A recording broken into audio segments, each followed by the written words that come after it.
You guys better be on your toes. Yeah, absolutely. I can tell. Let me do some stretching. This is going to be fun. Yeah. All right. Ah. Hey, Alma. Hey, Tuli. By the way, that mic is sounding great. Good sound quality. Ooh, that mic. I see your mic as well. Look, 2023 is already bringing us so many good things. That's I it. must give a shout out to my sister who gave this to me. Also, it has some lights that I don't remember how to turn on. Fantastic. No worries about the Yeah. lights. Which sister are we talking about? Iris, my talented illustrator sister, Iris. Amazing. Shout out to Iris, and shout out to my friend Ami who gave me this mic. So thanks for gifting us mics. Anyone else that wants to send us a gift, feel free. We Right, so- always receive gifts. Yeah. Welcome to the Tuli Alma podcast. Yeah, Tuli Alma. About Let's that get rid name. of that. So we don't want that name to be there. We just actually Tuli got off mic a really good suggestion for a name. So what if we throw this out there? Audience, please leave us your comments. The suggestion is Beautiful Questions. With Tuli and Alma. I kind of like it. Let's talk about that wonderful person who was our guest today. Let's. Who gave us that suggestion. Who did we have on the podcast today?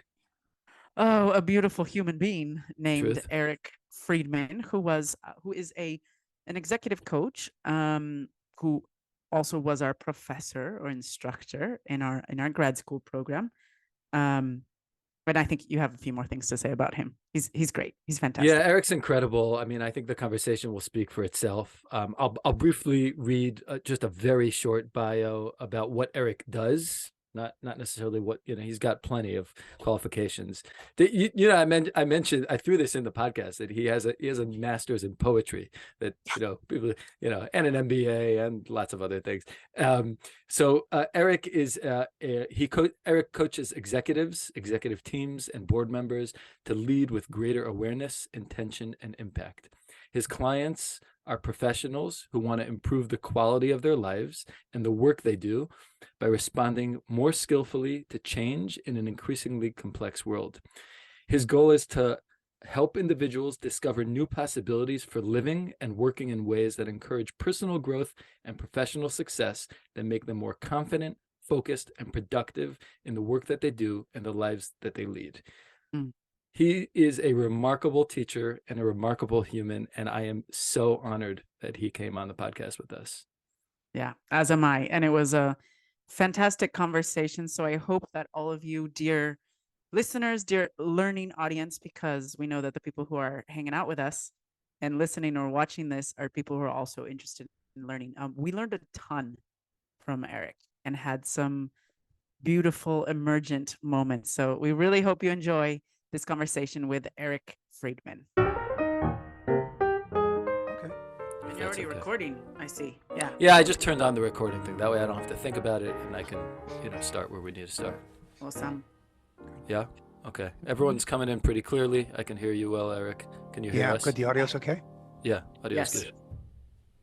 Thank you so much for being here. We're honored to have you, truly, especially given that, we'll talk about this, but it's been quite a year or a year plus in your life. I'm wondering if maybe we could just start with you giving us an idea of how you got to where you are right now. I'd love to do that. But before we do, I'd like to just acknowledge the passing of Edgar Schein, who passed away last week. I guess it was on Thursday evening. I sometimes think of Schein as the patron saint of the MSLOC program. And I know, at least in the two courses that I've taught in MSLOC, we used two of Schein's books. And his work really resonated, certainly with me and certainly with the students. So I just want to acknowledge that was a huge loss, and particularly for those of us who like to think in terms of people and culture. So can you say a little bit more about who Edgar Schein was and maybe share a concept or two that have informed your teaching or coaching practice? Yeah, so Shine was a longtime professor at MIT.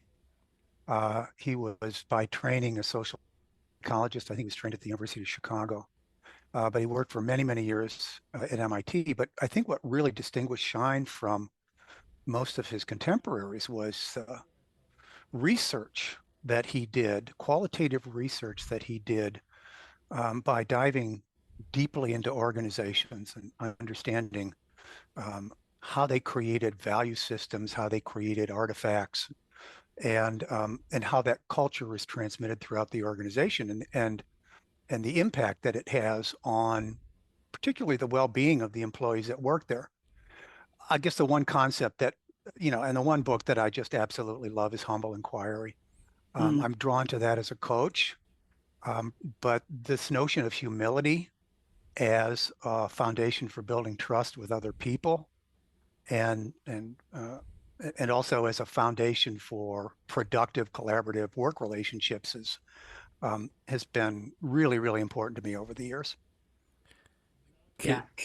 can you? I'm sorry. Yeah, Alma, were you about to say something?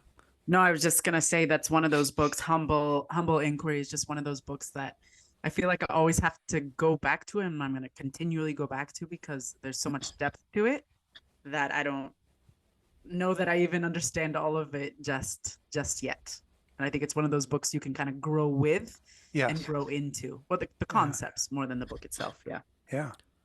Yeah, totally. And I was wondering, Eric, if you could think maybe of an example um, that might bring to light this concept of humble inquiry that Edgar Schein taught. So I guess the one that comes to my mind is um, a recent example of the kind of conversations that take place. So just as background, and many of the listeners or viewers of this podcast will know this, that last year I went through a bone marrow stem cell transplant. And I've had an opportunity to spend a lot of quality time with some really wonderful healthcare professionals, particularly my transplant physician and his physician's assistant. And it's really interesting to watch the way that they communicate with each other. So this is a gentleman who is one of the world's foremost experts in hematopoietic transplants, or transplants of having to do with blood cells in the bone marrow. He runs the entire stem cell transplant program at Northwestern. And the way that he communicates with his physician's assistant I can only characterize as one of humility. He's always asking her questions to which and this is the definition of humble inquiry, right? Is asking people questions to which you genuinely do not know the answer and that express sincerity and curiosity. Mm. And he's the first to admit that he may not be seeing the situation from all the necessary perspectives. And so he leans on his physician's assistant to sort of help keep him honest when we're talking about future treatment plans and so forth. So that's the one that comes to my mind. Yeah, that's fantastic. Um, and I'm sure, I hope. I mean, my only hope that is that throughout this conversation, um, we I can try to be a little bit of a humble inquirer. Easier said than done. One of the things I remember Yeah. that struck me when I read the book was this notion that it's not just about the kinds of questions you ask, but it's kind of what you just said, Eric, which is that it's about really what is the intention behind your Yeah. question. Yeah. Well, and I think one thing that Shine made us all aware of is that probably the majority of questions that we ask are really statements disguised as questions, right? No. Which I just did to you. Did you? And so, and I catch myself doing that all the time, Right. seeking confirmation, seeking validation, but sort of wrapping it up into a question. Mm. And that's certainly not what Shine meant when he talked about humble inquiry. Yeah. Yeah. Well, no, because like I mean, questions could also be used as like a form of like exerting power in some way. Oh, sure. Yeah, absolutely. In fact, I'm reading this, just while we're on this topic, I just want to uh, uh, offer a shout out for a book that I'm reading out right now, called The Book of Beautiful Questions Mm. by Warren Berger, who is a self-defined questionologist. He's fascinated by the whole phenomena of questions and how questions should and can help us make better decisions, think more creatively, connect more intimately with people, and exercise more effective leadership. But Wow. what I love most about the book so far, and I'm just starting it, is his definition of what a beautiful question is. A Oh, let's beautiful, hear it. a Let's beautiful hear it. Let's hear question is a question that shifts the way we see the world, and in doing so, opens up new opportunities and options for action. I love that definition. And it's not at all what I expected to hear um, when it comes to a definition of what a beautiful question is. It was surprising in that way, but I love it. it. Yeah. So Does it he have shifts a the way it shifts the way we think of the world. It shifts our mindset. totally? Does he? And go Oh, ahead. sorry. No, Yeah. I'm wondering if he has like a list of Mhm. examples because Oh yeah. it's Yeah. beautiful. I mean, the definition is big, but you're like, okay, what does that actually look like? You know? Yeah. So there are sections of the book that are devoted to questions as a tool for making better decisions, Uh, questions as a tool for thinking creatively, questions as a tool for connecting more intimately with other people, which is, of course, what Shine's humble inquiry is all about. And then right. questions as a kind of an advanced leadership practice. And he provides sample questions from each of those categories. So great book. Yeah, I mean, this just popped into my mind that one of the first, interactions in the Hebrew Bible between God and Adam is a question, uh, which is you know, where are you? Yeah. And you know, of Yeah. course, in theory, God knows exactly where Adam is. But that question could be really, really powerful in Hebrew. Ayeka. Yeah. Yeah. Yeah. And Adam got it wrong, right? Yeah. and and so forth. I mean, the other question that comes to my mind is, um, outside of the Hebraic tradition, is in the Christian tradition when Jesus is on the cross Uh-huh. and he says, "My God, why hast thou forsaken me?" Yeah.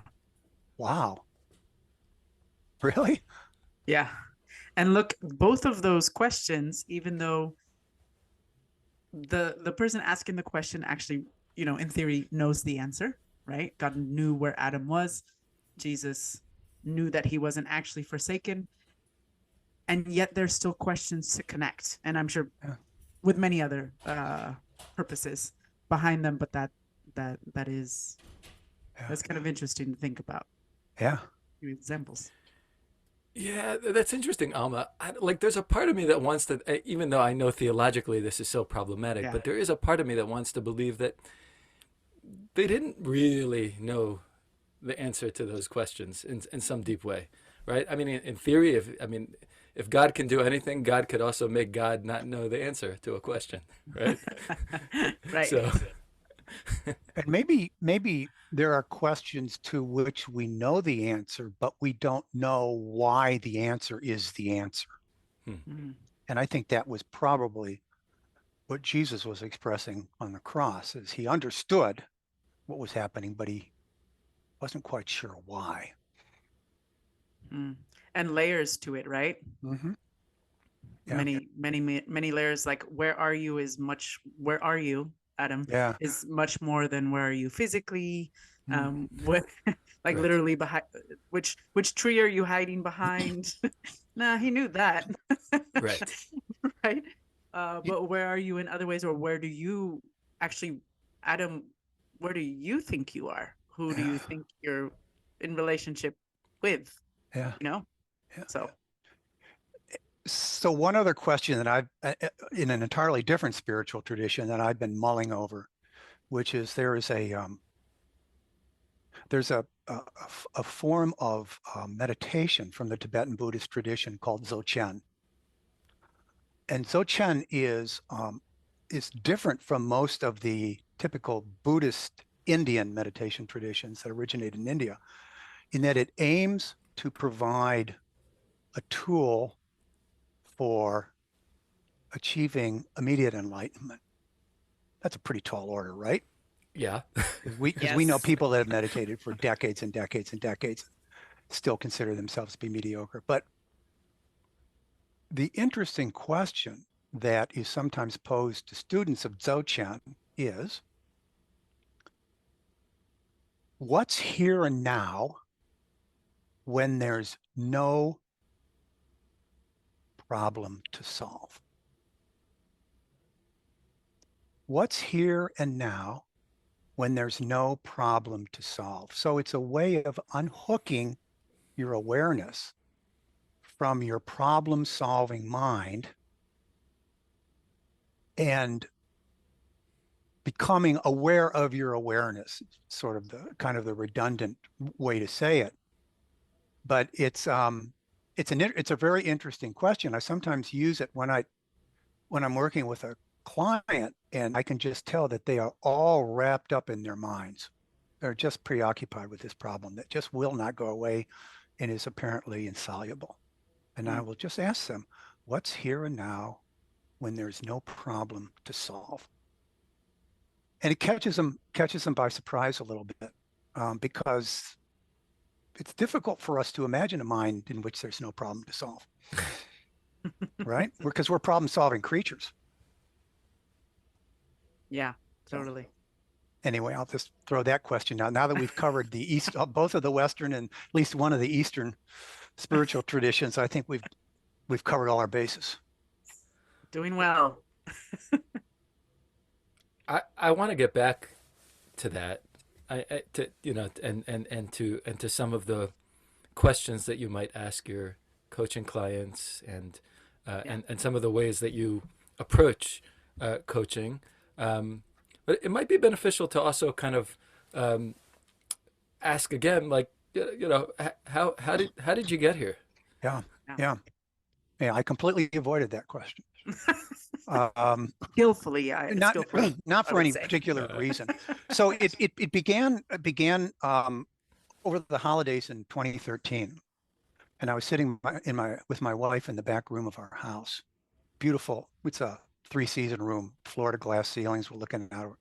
I'm thinking to myself, I asked her, I said, I'd like to have a conversation with you about what I'm going to be doing for the next 10 years of my life professionally. Because honestly, I don't have a clue. I've been working in marketing and communications for 35 years. Mm. It no longer inspires me. It's a young person's game. It's all about social media, which I don't find particularly interesting. And she said, well, what is it that does inspire you? And I said, well, I love working and watching people, working with people and watching people accomplish things they didn't think they could accomplish. Mm. Whether it's people that work for me or my peers or friends. And she said, well, as my wife is wont to do, well, so how can you make a living at that? And I said, I honestly don't have any idea whatsoever, but here's a promise I'll make to you. Let's meet again in this room a year from now. And in that time, I'll have done some thinking, maybe a little bit of writing, and we can revisit this question. So we agreed to do that. 2 weeks after I got back to work at Northwestern, I was working in the College of Arts and Sciences at the time, I got an email from a woman named Terry Kramer. And Terry was Diane Knepke's predecessor. Every bit as wonderful as Diane in different ways. The two of them are just such remarkable people.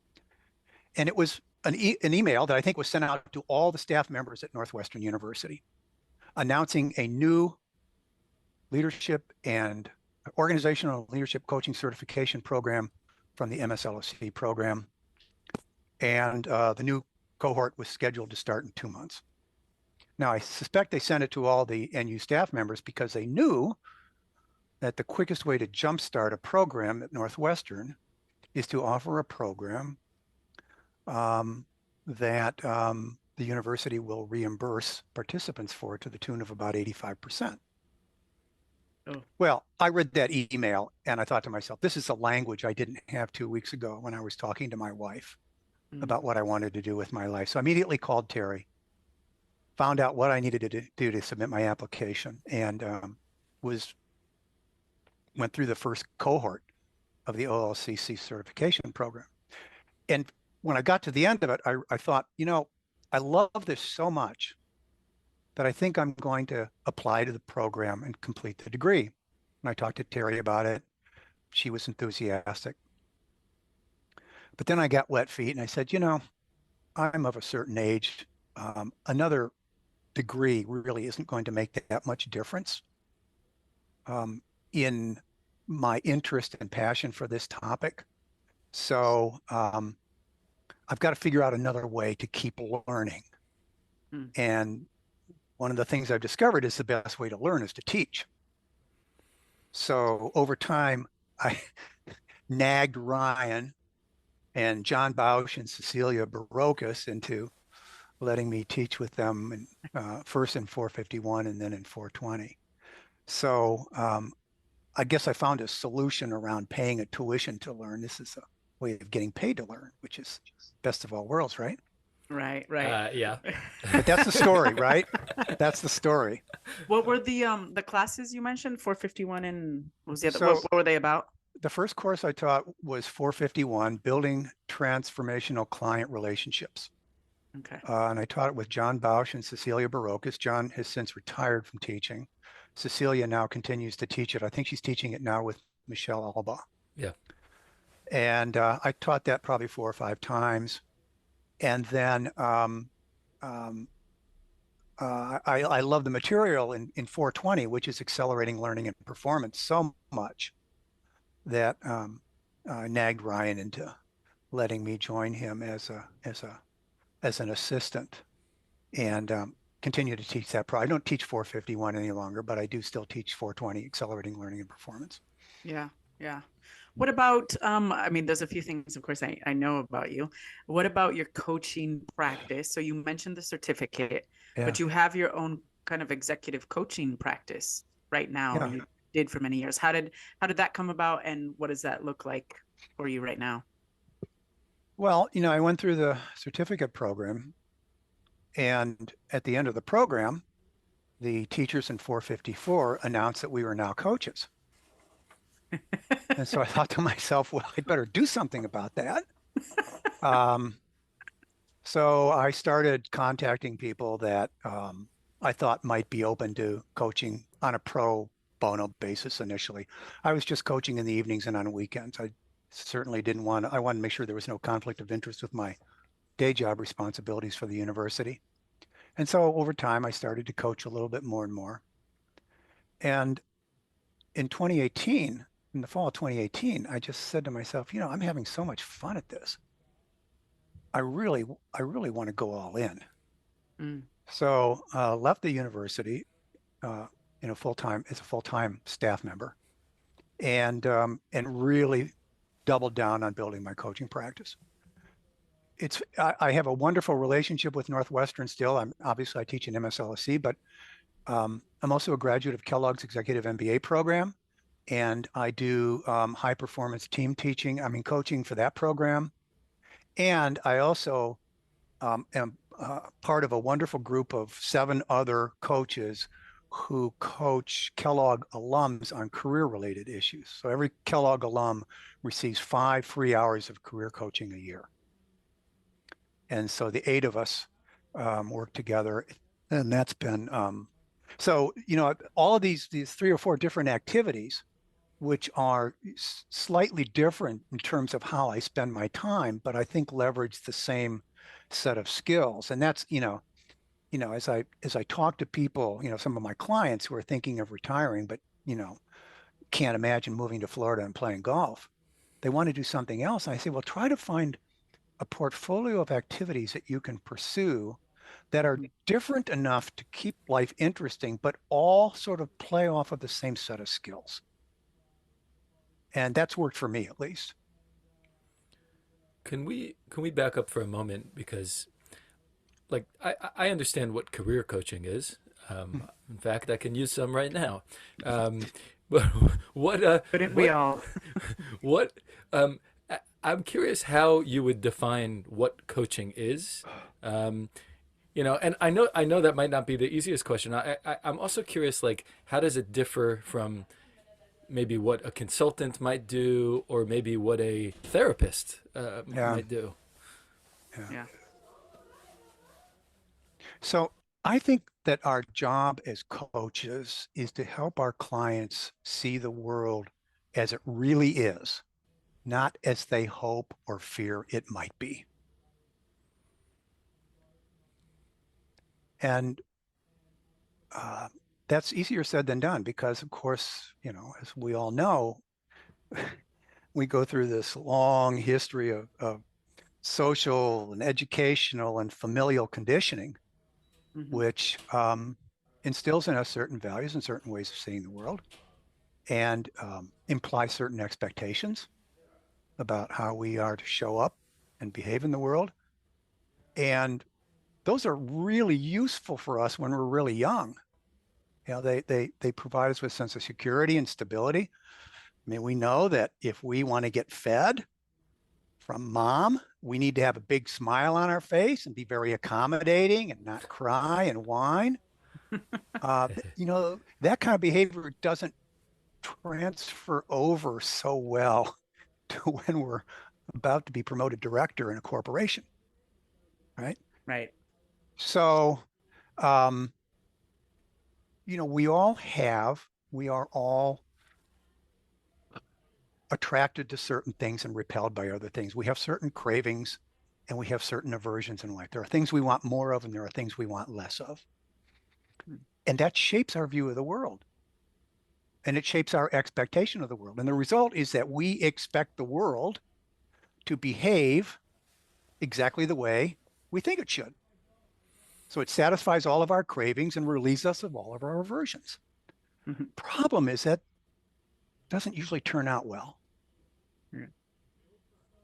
So helping our clients see the world as it really is and not as they hope or fear it might be, I think is the core function of being a coach. Does that resonate with you? That resonates with me a lot. I don't know. What about you, Alma? I think I'm still playing with the framing because I've been a coach as in the person who has received coaching, quite a few times. Yeah. In fact, I just wrapped up one, and I'm trying to think like, oh, but in my coaching processes, I got tools and we worked through maybe uh, things that we identified as hindrances, whether they're mostly internal in the end. Yeah. And so I wonder, like, but wait, really, we were working on seeing the world as it really is. But as I play, like, I'm kind of chewing on it still. Yeah. As I play with it, I think, yes, in the end, at least at the beginning, a good coach, the good coaching processes that I have been through, uh, at first are either bringing me down to earth or up to it, depending on the mood, and trying to get me to see a little bit of reality. And I just often think of the mental images or like the analogies or metaphors that have been the most valuable in my life have been through a lot of these coaching relationships. Like usually like a lot of questions, going back to the good questions and questions and questions to kind of get uh, maybe get me to see something in a different way, and then like really good analogies, like someone from a different perspective saying, I had a career coach once say like, oh, so your career is basically like you playing Twister, but it's every person who hires you or is your boss has the, what's it called, the little dial. Uh-huh. They're the ones flicking the dial and you just, left hand yellow and right hand red and blah blah blah. And that I guess was reality. It's one way of looking at reality, like, oh, that's what I'm doing. So yes, I would say you're right, but I'm wondering if it also goes beyond seeing the world as it is. Is there something else that a coach does too? Or what do you think? about that? Well, I guess, yes. I mean, and coaches do a whole number of things. I mean, maybe we should get back to, we can approach this by going back to Tuli's question. What's the difference between coaching and therapy? Mm. Um, I mean, consulting, coaching, and therapy. And, to my mind, you hire a consultant when you want a subject matter expert in your domain.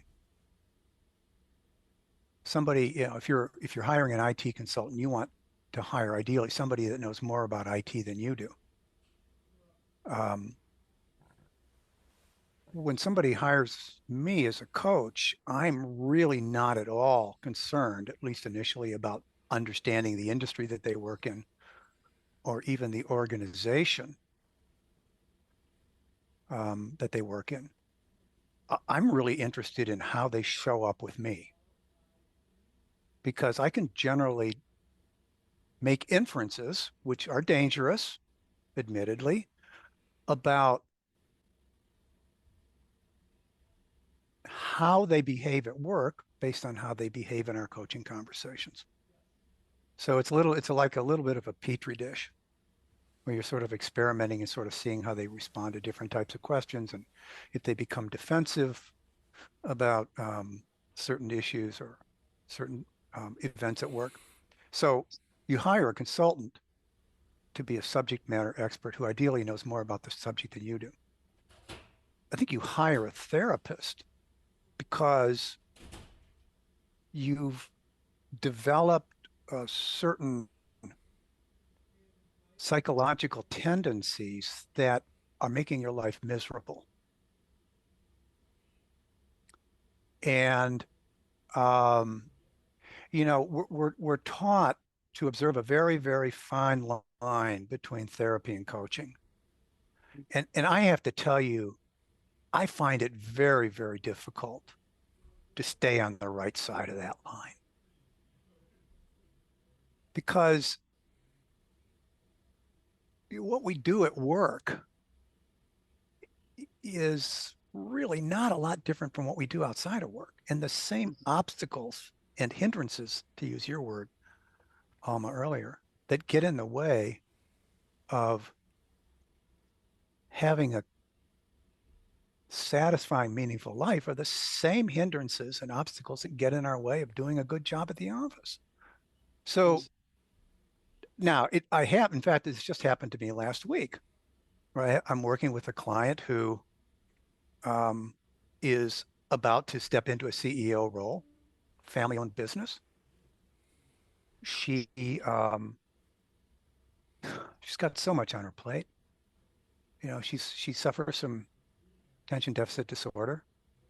She's really whip smart, but she's also going through IVF treatments, in vitro fertilization treatments, and so she has to stop her medicine, her ADHD medicine, at a time when she's trying to be planning her succession into this CEO role.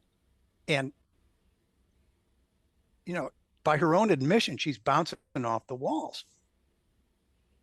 And I finally stopped our conversation and I said, X, forgive me for asking this question, but has the thought of self-harm ever crossed your mind? Because she admitted to me that she woke up several days last week in a very deep depression. And she immediately put my concerns to rest, said, no, I'd be the first person I have no thoughts of that whatsoever. I'd be the first person to seek out help. I'm already seeing a therapist. So I felt okay with that, but I wanted to at least call that out because I knew that was a place I didn't want to go and couldn't be of much help. Mm. I also think that therapists are more concerned with the past, with understanding the past. I'm not particularly interested in why one of my clients relates to her boss more like her father than a boss, which happens, by the way, more often than we might imagine for all of us, not just women. Thank you. Thank you. Thank you.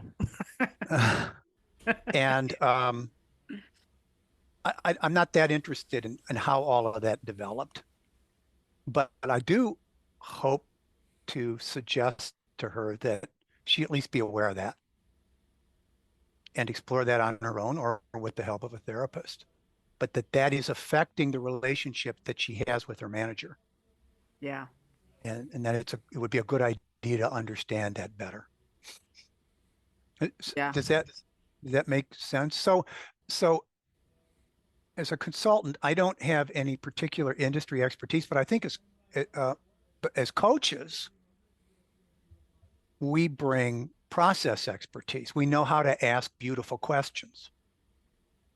We know how to hold silence in a coaching conversation. And so there's a process expertise there, but I mean, I know no more about investment banking or um, running an interior design firm than I do from, well, to our previous conversation, from Adam. That was a good one. That was a good one. Yeah, that I don't know about you, Tuli. That was actually really helpful. And that you're not the first coach that I've heard who has said it's so difficult to be on the that thin line between Yeah, therapy and yeah, coaching that it's hard to not be in it. And the more I I guess I don't have like a solidified opinion on this, and that's, well, thankfully that's not the point of our conversation anyways. We're exploring together.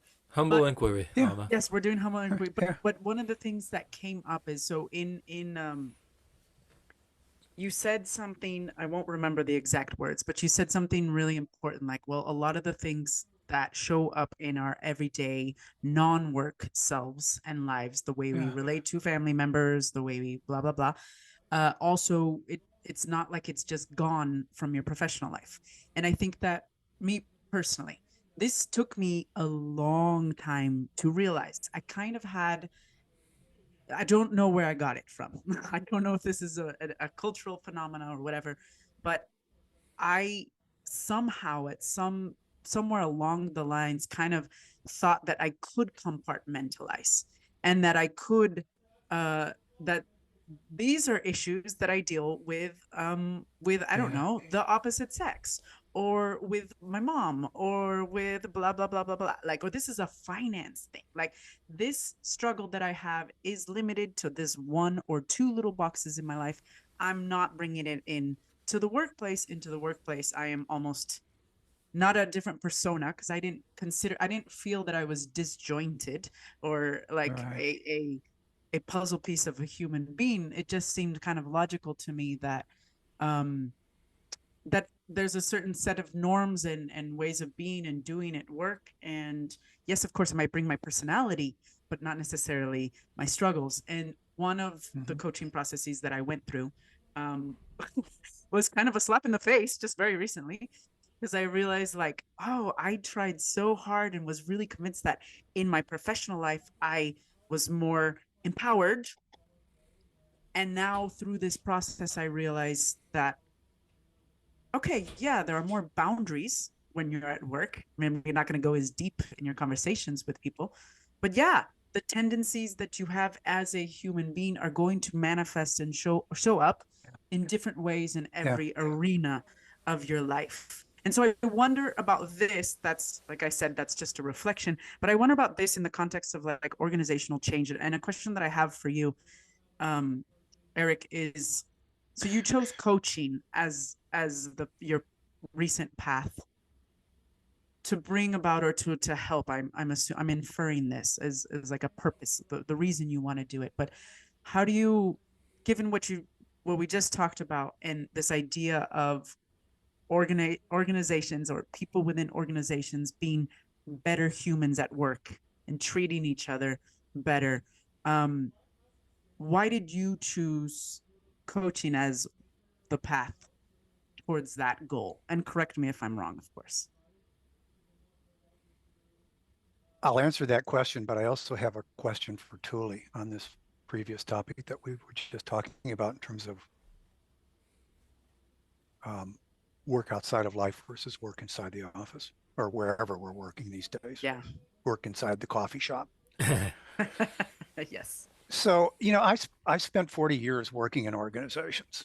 I never officially or formally worked in organizational change. My roles and my functional discipline was always in marketing and communications. I spent a little bit of time in corporate strategy, but I never really worked as an organizational development practitioner within an organization. But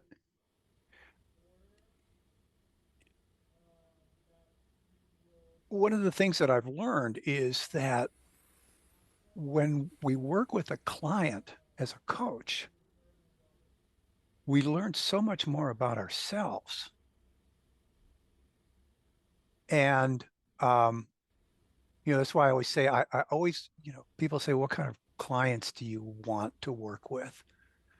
Do you want to work with old clients, young clients, seasoned executives, emerging leaders? I said, I want to work with clients that inspire me. I want to work with clients who inspire me through their courage and their curiosity. And I know it's a lot of alliteration, their compassion, the courage to, curiosity to look at themselves, the courage to look at parts of themselves that that might be difficult to look at, and their compassion, their self-compassion for forgiving themselves for all of the different ways that we tend to beat ourselves up unnecessarily.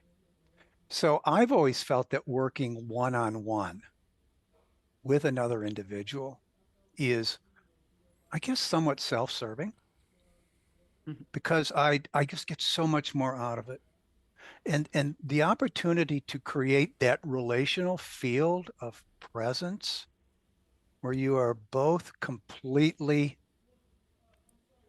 in the moment with each other, usually following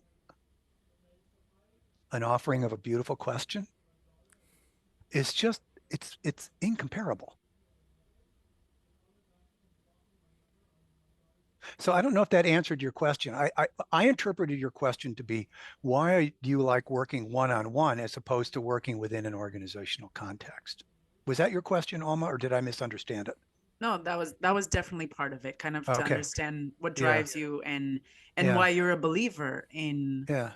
coaching processes as one of the Yeah. paths to bring about better organizational cultures. Yeah. Well, it's about bringing to, I mean, the better we show up at work as individuals is, cumulatively, I would hope at least, the better our organization is going to function, the more Yeah. productively, more creatively it'll function. Um, but Tuli, I have to ask you. So I'm not a great believer in the phrase work-life balance. And the reason I don't care for that phrase is that it assumes that work and life are two different dimensions of our experience, which run parallel to each other and never intersect. And so the best we can do, if you think of a teeter-totter, here's work, here's life, and let's find some way of keeping them in relative balance. I've become a big fan of the phrase work-life alignment. And instead of assuming that our life outside of work and our life at work are two separate parallel paths, that they're actually one and the same. Mm. And that the extent to which we can find greater alignment between work outside and work inside, or life outside and work inside, in the end helps us to become a more integrated self. So Tuli, I know you're a very spiritual person. How do you align your spiritual life with your professional aspirations? And to what extent do those inform one another? Talk about a beautiful question. I was just about to say that, Tuli. Yep, that was good. There's first of all, I will say that I don't really have an answer, and it's absolute.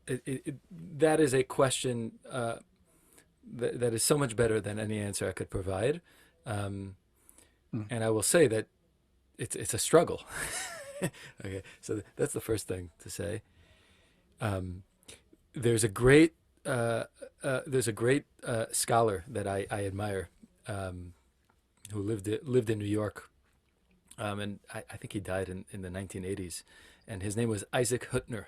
He wrote a volume of books called The Fear of Isaac, in Hebrew Pachad Yitzchak, and he was a magnificent thinker in many ways, and there's one volume that is just kind of his responses to various letters that students wrote to him, and in this one letter, a student kind of poses a question very similar to what you just asked me, and the student says that they are having difficulty integrating their life, like their spiritual life and their work life, and they feel like they are two completely separate people.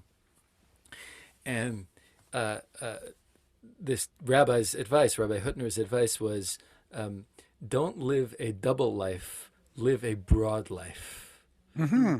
I like that. And that is certainly what I aspire to do. It's really difficult. I can think of, I mean, I could go on and on about this. So I started my professional career as a high school teacher. And not only was I a high school teacher, I taught Jewish studies at a Jewish high school in Los Angeles. Now, that is a kind of job where at least on its surface, the distance between your own spiritual life and your work life should not be that far, right? I mean, you know, and I think that in many ways that's true almost with any teaching. When you're really, and especially in the context of high school. So I thought about this when after 4 years of teaching, I left the teaching world and I ended up working at this financial services firm, and From the sublime to the ridiculous. exactly, and you know that's a story for another time. But I will say, so I'll say about this, about the place that I worked at, the people there were fantastic, just wonderful people, and I loved sure. them then, and I still love them now, and you know, and I was actually I thought I would really dislike it, but I loved the people. They were really wonderful.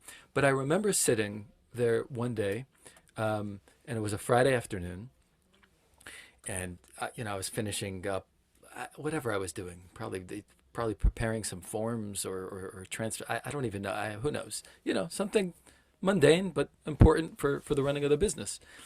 And on the TV screens in our office, all of a sudden there was a big news flash, and that's when there was terrible shooting and a hostage crisis in Paris at the Bataclan nightclub. I think this was 2016, maybe 15, when this was going on, and I remember just looking around, and I mean. It was just clear that the situation was dire. And again, these are fantastic people, but everyone was kind of just going about their work. Like, you just gotta, and I remember thinking to myself, like, oh, well, back when I was a teacher, we would have paused everything. Maybe we would have said a prayer for these people.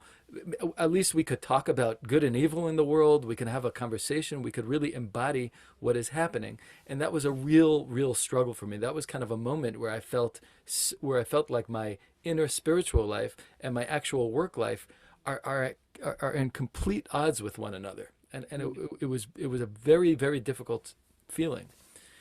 And I'll say even more, like, I think I don't remember. I think it was actually in the class that you taught me, 420, the learning class. I don't remember the title, but That'll do.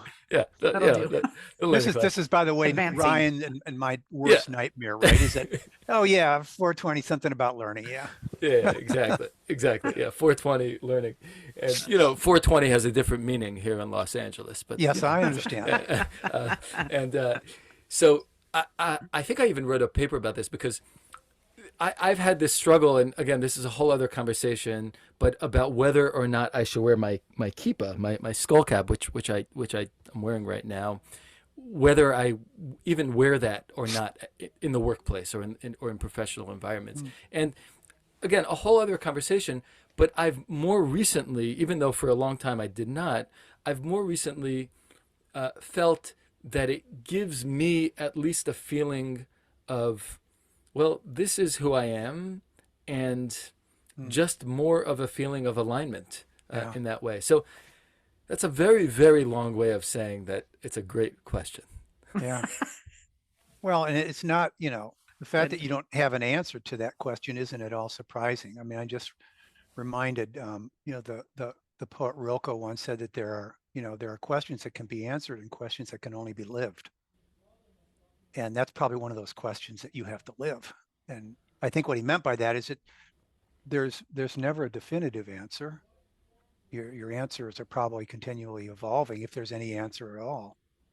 And it just, you know, it's an answer that you keep on the top of your mind, sort of in the back of your brain, and it's become some sense a lens through which you see the world. Yeah. Also, because my spiritual life and my professional life both are continuously evolving. So it's not like exactly the way I Yeah. feel today is going to be the way I Yep. feel in a year from now. I don't know. How do you, Alma, Eric, how do both of you think about this question? I think both of you are Alma. pretty spiritual as well. Alma. How do I, you know, the first thing I'll say is that I really appreciate the framing of work-life alignment. And this might not have been your intention, Eric, but in a way you validated something of like, I'm not the only one who has tried to unconsciously or unconsciously like compartmentalized who I am in life and who I am at work. And not in a schizophrenic, you know, like not in a really extreme way as two completely different people, but like that picking and choosing of like I only bring this much of myself to work. And there's a big trend right now about authenticity or bringing your full self to work. I'm not sure I understand exactly what it means. So I guess my answer is that is definitely lived one, and I think that the framing is probably the most important thing. The framing of like it is a really different thing to say work-life alignment or personal professional alignment, maybe even that. So it's not like, because when I hear work and life are nouns often. In this sense, they're being used as nouns, right? Like they are things. And a noun, I think from a linguistics perspective, I've not studied this, but I think I've read somewhere, right? That like, because it is a noun is a person, place, or thing, right? An object. And so like work is easy for me to be like, whoop, that goes in a box. And then life, this other box over here. So alignment helps. So like, oh, maybe they need to be fused or they need to be more like water. Okay, that helps. And I know it might sound like I'm getting really off, but clearly the metaphor is, at least for me, for making sense of how to even do this, how to be my full self or align who I am spiritually and who I am professionally. The metaphor is important for me. The language around it, I think, is important. I wonder even about like, is it personal professional alignment, right? Because it is not just action, so I wouldn't even choose a verb. So maybe personal professional is fine because they're adjectives and they describe, going to your point, Tuli, I really liked, I forgot the person's name, but the idea of living a broad life. And if it's a broad life that we're looking for, then maybe it's about adjectives and it's much more, 3D, and there's different ways. So I don't quite know. I think, like I just shared, I'm coming out of a coaching process where it really gave me a healthy slap in the face of like, yes, your other things, like, they do affect you at work, and it is significant and good to work on either being Yeah, free of tendencies or healing or whatever the case might be, so that I can um so that I can show up better, yeah. right? Within my professional Mhm. space and my professional life. Um, so I don't know, but I like Wonderful. the metaphors. What about you, So we Eric? so we all agree we don't know. I think that's a great landing spot. Uh, Yeah. One of the things that that you mentioned, Eric, and you alluded to this, and I think this kind of connects to the maybe to the spirituality question, um, is the role that silence plays in your coaching practice. Yeah, yeah. And I'm wondering, I mean, ironically, I'm wondering if you can talk about it. So, very ironically, yeah. Well, I won't say Well much. done.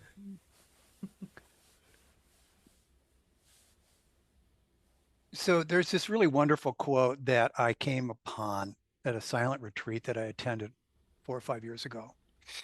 It was typed on a piece of paper. It was pasted to the doorway into the meditation hall. And I keep it on my desktop.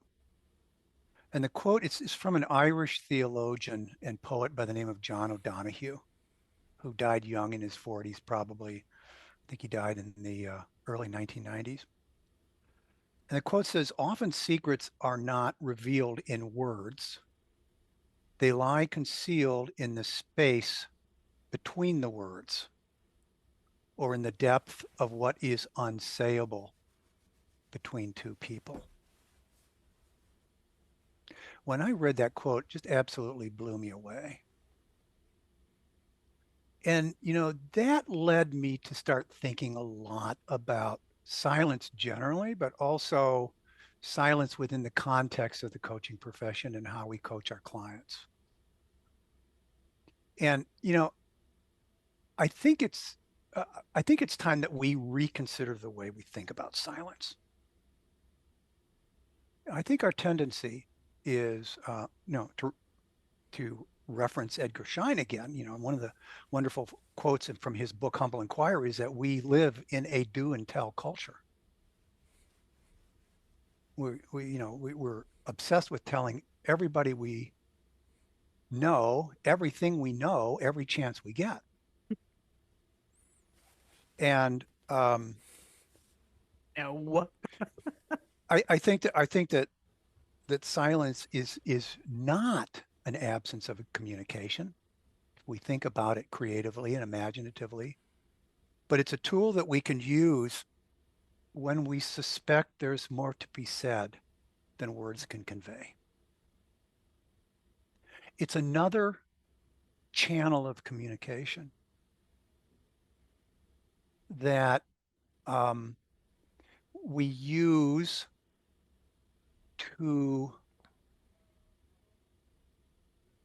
find things that we share in common with other people rather than things that divide us. One of the unfortunate things about thought and language is that by definition, when we think and when we speak, we create distinctions.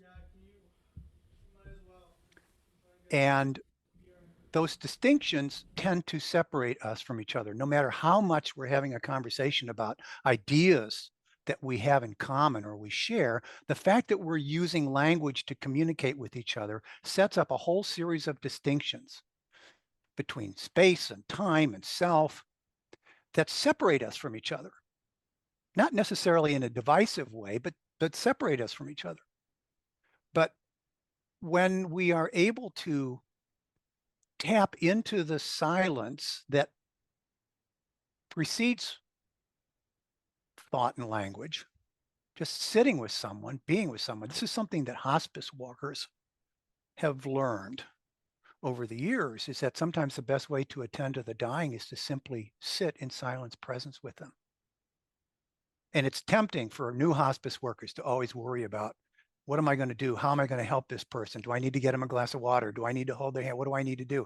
Sometimes the best thing to do is just simply sit in silence with them. So there are times I think there are times in coaching conversations when silence is the better part of virtue.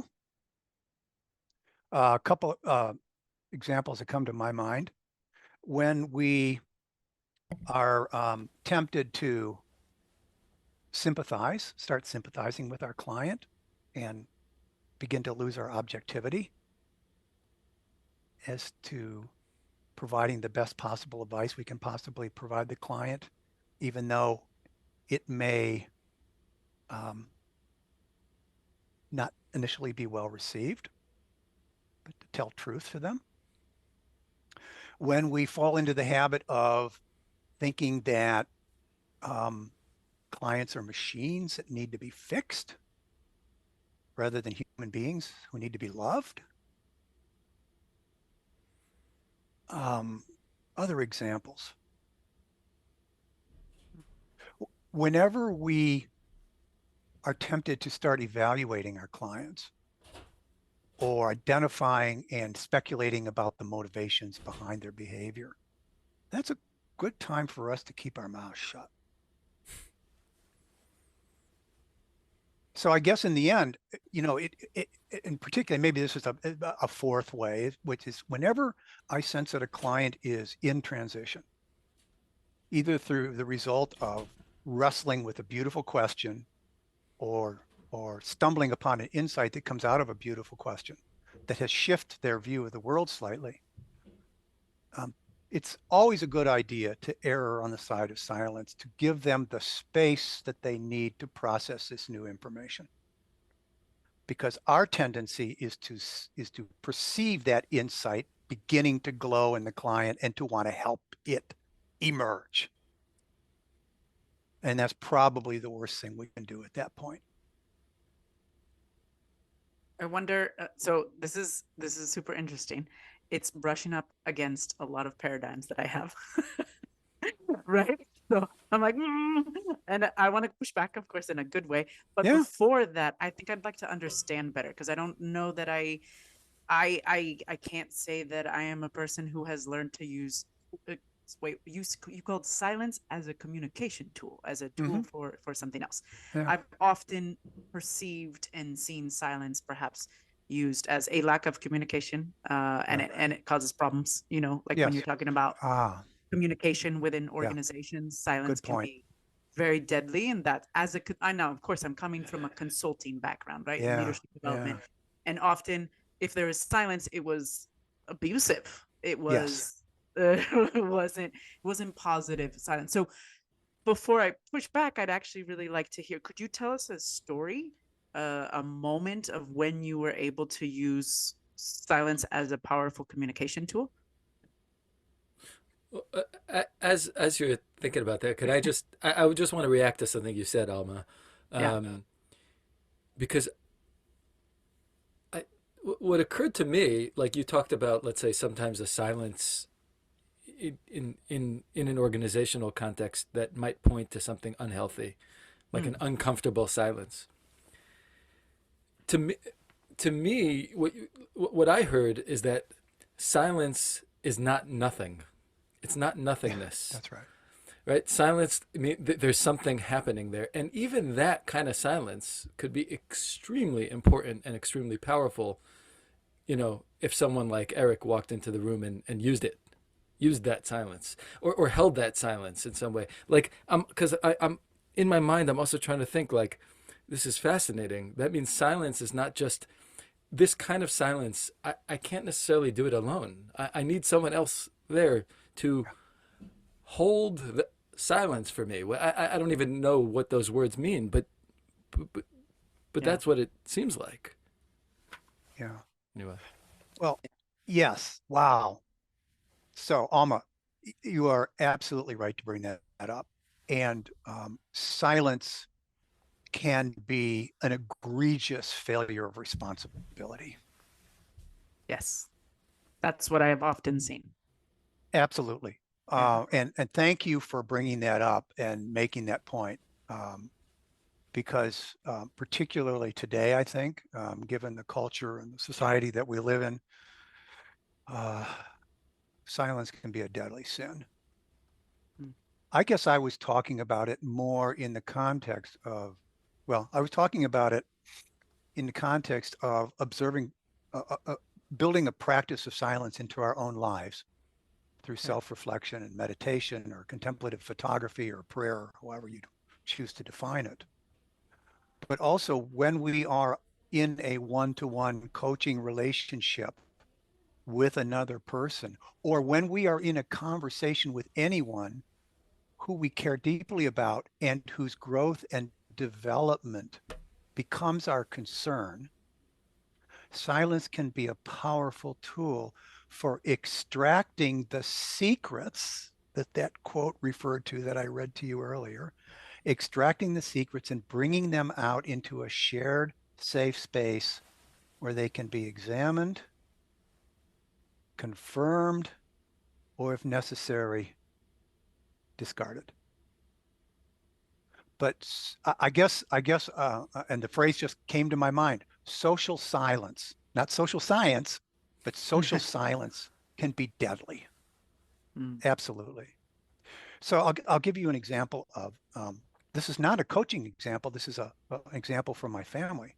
So when my daughter, who's now 27, graduated from middle school, she had a choice of going to two very good high schools in the area. One was a private Jesuit school. My wife comes from a Catholic tradition. I don't, but my wife does. And a very good public North Shore Chicago high school. And my wife really, really wanted to um, nudge her in the direction of going to the Jesuit school for all the right reasons.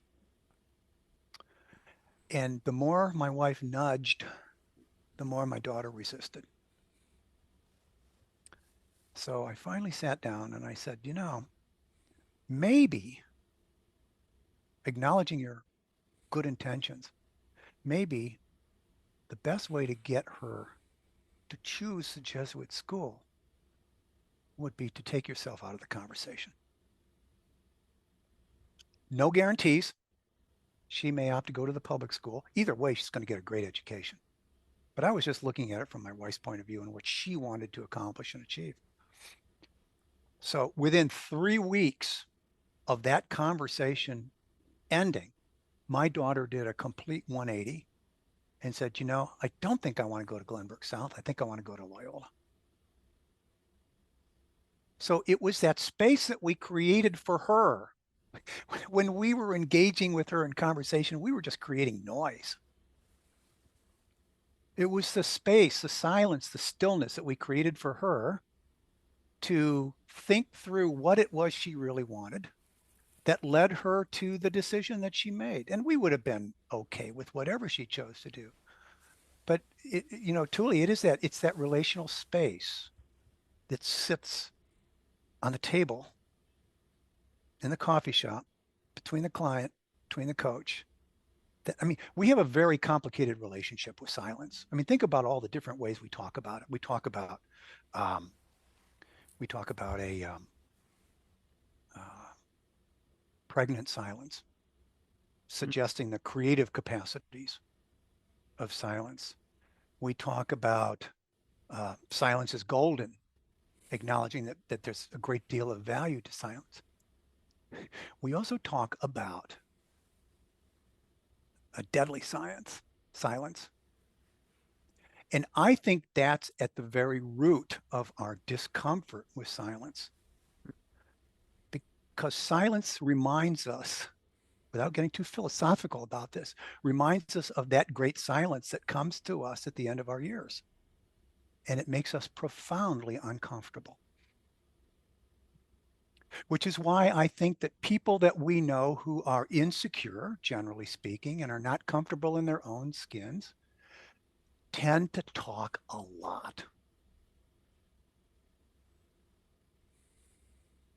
Because there's an almost unconscious fear that if they somehow stop talking, they're going to evaporate.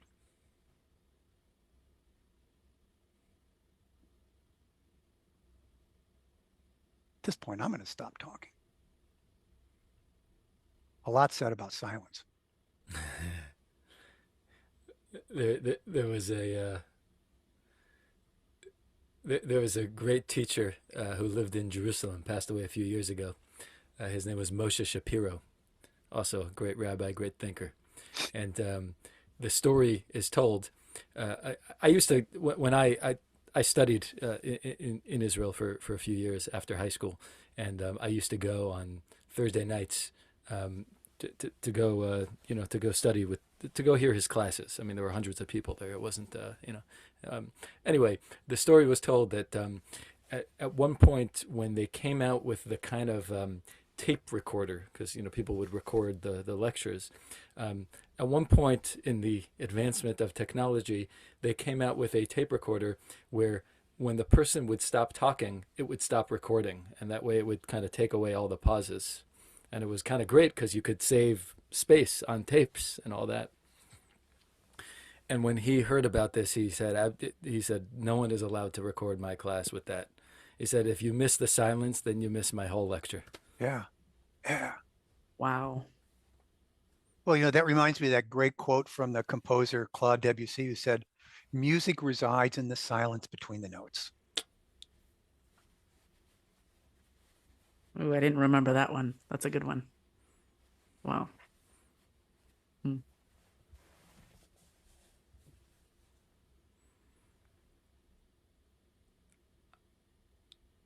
I think we'd be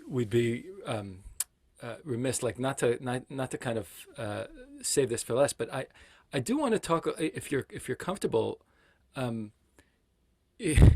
last year plus of your life since December of 2021 has been probably different than the previous years of your life, and I'm wondering if you would talk about that a little bit, about the diagnosis. What was that like? How are you feeling right now? What are things you're focusing on? What are things we could learn? Yeah.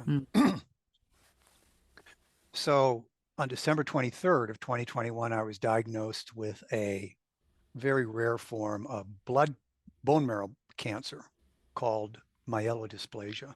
And essentially it prevents the bone marrow from producing healthy, fully formed and fully functioning blood cells, white blood cells, and red blood cells, white blood cells, and platelets. I can remember the experience of sitting in the examining room and having the oncologist give me this news. And, I do remember the words, there's really no cure for this disease except for a bone marrow stem cell transplant. And my immediate reaction to that was, oh, hell no. I am not going to go through a transplant. I'm not going to put myself through it. I'm not going to put my family through it. I remember the nurse walking me out of the examining room and down to the reception area, and she was incredibly kind and just sort of stopped halfway down and said, "Are you okay? What's going through your mind right now? You want to talk?" And I just, I wanted to be on my way. I just wasn't processing it at all. Over the course of meeting with the oncologist, they produce what's called an IPSS prognosis, which is it's a forecasting model that oncologists use to forecast your term of survival based on particular genetic mutations that are causing this cancer to create deformed blood cells. And I remember him plugging in the various numbers and values and turning the computer screen around to me and saying, your life expectancy, should you not choose to pursue a transplant, is somewhere between 2.5 and 3 years. And that assumes an almost continuous regimen of maintenance chemotherapy. And it was at that point that having a transplant became the easiest decision I ever had to make in my life. I completely changed my view of the whole thing. And so, to get to the chase, went through a couple months of conditioning chemotherapy before I checked into the hospital for the transplant. And I was incredibly lucky and privileged to find a donor who was a 12 for 12 match, an HLA, they call it an HLA match, which looks at the particular position of the proteins on your blood cells and the arrangement of the proteins. And it's an anonymous 23-year-old woman who lives in South Florida. And so I went through the transplant in August. I was in the hospital for 3 weeks. And the recovery has been nothing short of extraordinary. It's exactly what the transplant teams wanted to say. I say that, sort of knocking on wood, because, cancer diagnosis is always provisional. You can always, I'm in remission now. You can always slip into relapse. But the prognosis is that if I can get to 2 years in more or less the same state I'm in now, I have an 80% chance of a complete cure. 3 years suggests a 90% chance, and 5 years a 98% chance. 5 years is generally the brass ring when it comes to cancer diagnosis and survivorship. So at this point, the doctor has said to me essentially, okay, the drama's all over. Now it's a waiting game. And no news is good news. So I feel great. I've still, I've probably got 75% of my stamina back. I have to tell you, I think one of the reasons the recovery proceeded so quickly was that 2 weeks after I got home from the hospital, I was back to coaching full time. I did take a year leave of absence from teaching in MSLSC, which they were wonderful to give me that flexibility. But I was coaching full time, and my clients were just remarkable in terms of the support that they provided me and the encouragement that they provided me along the line. So that's kind of where I am. And right now I'm in the process of trying to make sense out of all of this. And, I live in a world of words. I love language. Everything I just said about silence notwithstanding, I absolutely love language. I was a former high school English teacher. Didn't you do a master's in poetry or something? Poet, yeah, yeah.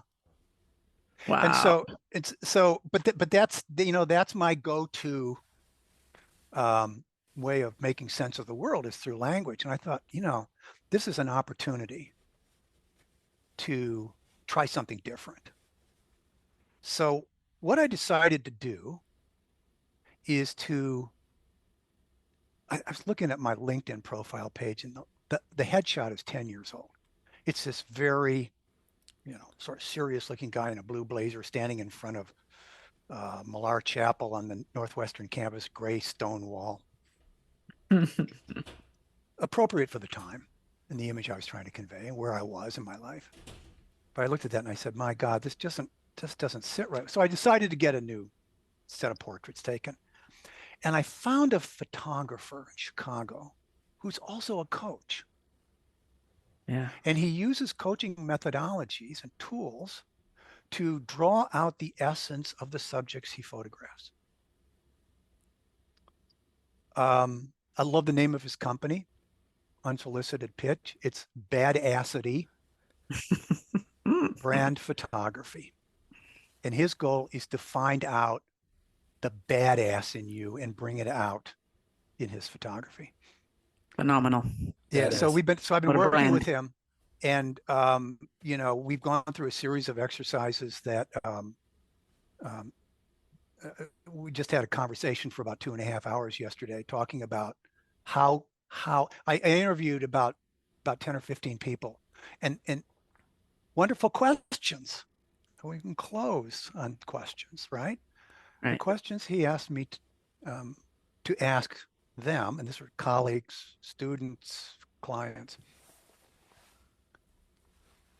What shows up when Eric shows up?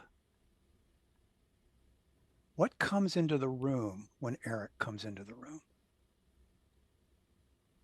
And I got such a wide range of, not a wide range, but such a wonderful response to those questions. someone that we both, all three of us know very well, spent probably 45 minutes answering that question. And it was just so helpful. So That's this is kind of, I wanted to explore. I know I've been through a lot of changes to sort of tie all this up. I know I've been through a lot of changes. I can see it in my hair. I can see it in weight that I've lost, that I'm gaining back slowly. But I was only dimly aware of certain changes deep inside of me that I wasn't able to quite get a hold of. Mm. And I wanted to try to approach this exploration visually rather than linguistically. So that's why I'm working with this photographer. Can you tell us a little bit more about of like what you've learned from the process so far? Yeah. Well, the first thing I learned is that my website sucks. This guy is not only a coach and a consummate photographer, but he also has a background in IT and designing websites. Sounds And like a good salesman. well, Yep. I'm getting all of this marketing expertise along with insight. And so anyway, what he Fantastic. came up with were, I sent him my reflected best self exercise Yeah. that I did in 2014. And he said, that's great. Put it aside. I want you to go through this essence exercise first. What shows up in the room when you show up in the room? Because what the reflected best self exercise primarily tells us is how we behave. Hmm. I want to know the qualities that inform that behavior. I want to ask a different question. I'm not so much interested in what you do. I'm more interested in how you are. The doing versus being. So he looked over all of these responses. I typed them up. And he came up with several essence qualities to me. It'd be interesting to see if these ring true to you. I hope they do, because if they don't, I'm going to have to go back to the drawing board. The first, some of these are phrases, some of these are individual words. The first was engaged presence. Obviously. 10 out of 10. Thank you. Yes. Next. Peace. Peace. A kind of okayedness with the world. Yes. Curiosity. One of the thinking dispositions that foster learning. Yep. Discerning reflection, which he described as sort of the intellectual side of me. And the last one was open-heartedness. Ooh, this guy's good. Yeah. So these Or are woman, these or are him. the kind of the, I don't know what you call touchstones that he's going to use as we talk about location, wardrobe. He looked at my LinkedIn profile photograph and said, this photograph tells me that you are a likable college administrator. I thought to myself, oh my God, that is so not who I am anymore. I mean, one of the best parts of teaching at MSLC is you don't ever have to go to any meetings you don't want to attend. Right. Yeah. So that's where we stand. And now, next week we're going to be talking about site selection. It's all going to be down in downtown Chicago in different indoor locations. I've got some favorite buildings that I really, really love, historic buildings in downtown Chicago. I've got a kind of a nice coffee shop that I like to hang out in, which I think might be a nice setting for a shot. He's really, really, no pun intended, focused on eyes and the expressiveness of eyes. Wow. And where they're directed. And, well, we all remember that wonderful photograph of, at the transition from the Obama administration to the Trump administration when they're standing on the portico of the White House and Michelle Obama does this side eye. I mean, you talk about a photograph. You talk about a photograph. So That's where I am. That's how I'm trying to make sense. It was a great year. You know, I know I've told you this before. I consider it to be the most precious gift I wish I'd never been given, because it has changed how I see the world in so many positive ways. And when I mentioned that phrase to Dan Lewis, the photographer, he said, that needs to be the title of what you now call your about section on your website. Mm. I'm about ready to drop the wish I'd never been given part. Yeah. Maybe in 5 years. Yeah. Maybe in 5 years.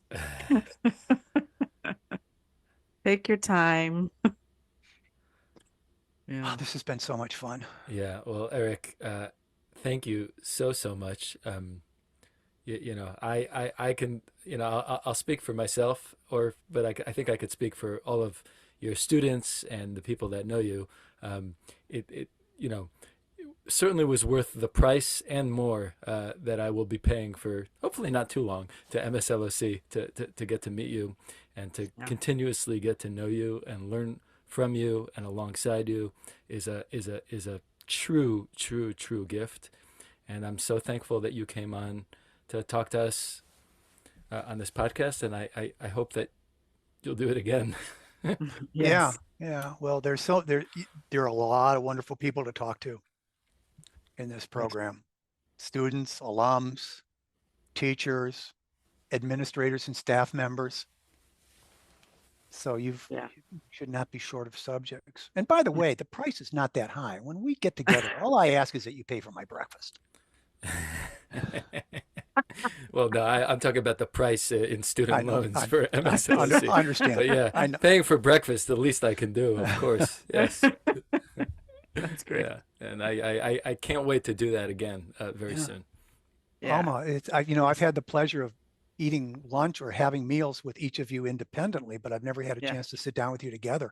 This has been really fun. It has. And Eric, thank you for challenging some of my paradigms, and hopefully, you know, some of the listeners, right? Like I'm walking away with some quotes that I'm going to try to write down right now because they're a lot of thought, like a lot of good questions, or questioning some of my own paradigms. Like, for example, seeing silence as a powerful communication tool.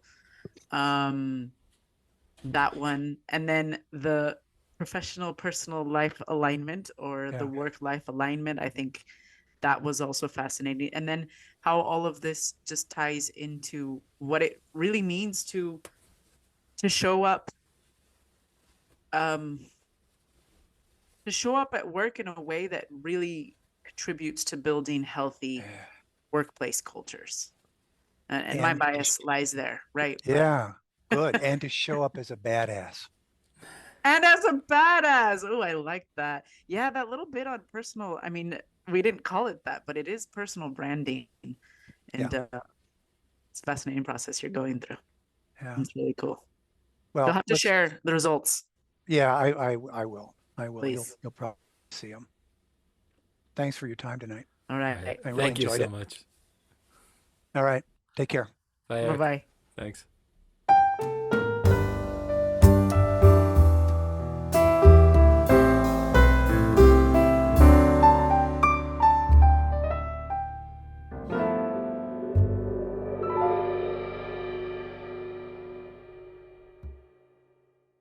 Would finish his 90-minute module and he'd walk into the bathroom without taking his wireless mic off.